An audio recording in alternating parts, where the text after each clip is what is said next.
Hey folks, it's me, Joey again. I didn't get a chance to talk about this on the day that I saw it because I had a lot of work I had to prepare for. So I'm going to talk about it now. Today I'm going to be talking about the second film in the Hunger Games franchise, The Hunger Games: Catching Fire, or I'll just call it Hunger Games 2 for simplicity's sake. The first Hunger Games was a big hit. It grossed close to $700 million in worldwide box office. Had an impressive $152 million opening weekend, and is one of the highest grossing.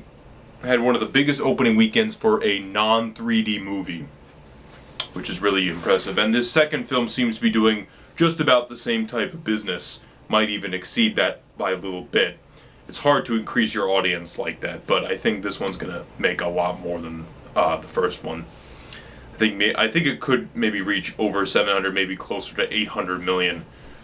These things are huge. It's hard with young adult adaptations to know if they're going to be, excellent or not. Because sometimes when you look at the concept like Hunger Games or, Twilight or something, and then, boom, somehow it becomes a phenomenon or becomes a failure like The Host. Anyhow, my experience with the Hunger Games franchise as a whole, I've read the first book. I liked the first book, but I liked the first movie better. Reason being that I was able to get out of Katniss's head for brief moments of time. Not because she's an annoying character or anything, but I like to have a wider spectrum in terms of character knowledge and things like that. So, yeah, the first one I thought was a solid film. The love story kind of hindered it. Sometimes the shaky cam bothered me. Shaky cam doesn't bother me as much as it does most people, but a lot of people really just rage against shaky cam. It's really funny seeing people get angry over it because I'm more indifferent to it than most. So I just go, whatever. This is so amusing. And yeah, that's all I really had to say about it. I was like, it was a pretty good movie. The second Hunger Games I was looking forward to for many reasons. First off, I felt the first one had left at a solid conclusion, solid enough cliffhanger, and was it Philip Seymour Hoffman, and the fact that this Hunger Games was going to be bigger than the second one. Reason being is that in this storyline, this Hunger Games has more at stake. First off, this is the 75th annual Hunger Games. This means that the remaining winners that are left are randomly selected, 24 winners,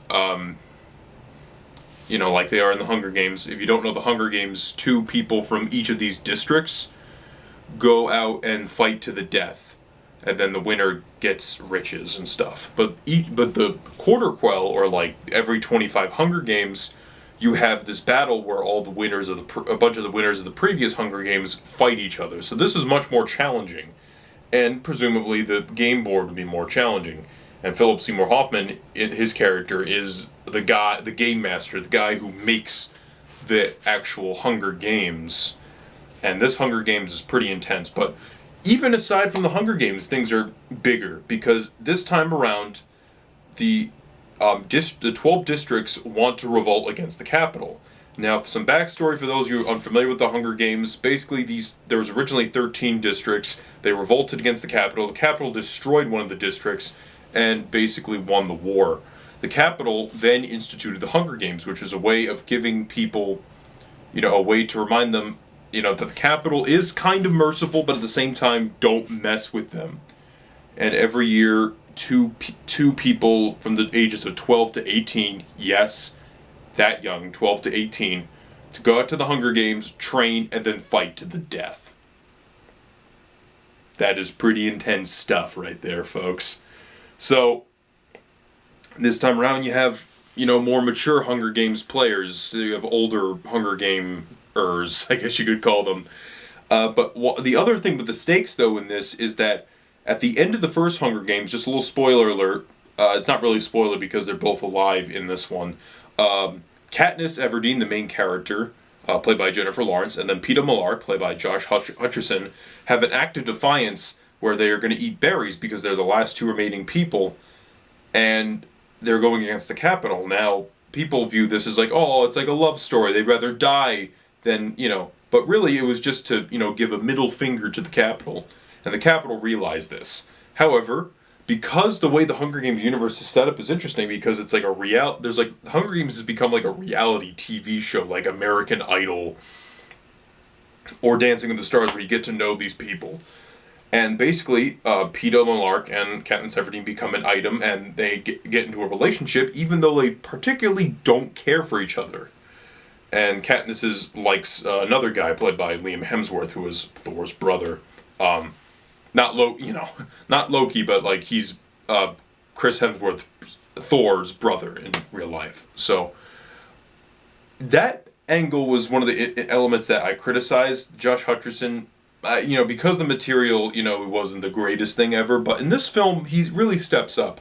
And I think that's because he's given better material and because the director's better. Francis Lawrence, who directed I Am Legend, which I thought was an okay film. Not the best adaptation of I Am Legend, but a decent enough one. It was okay. There are worse movies out there.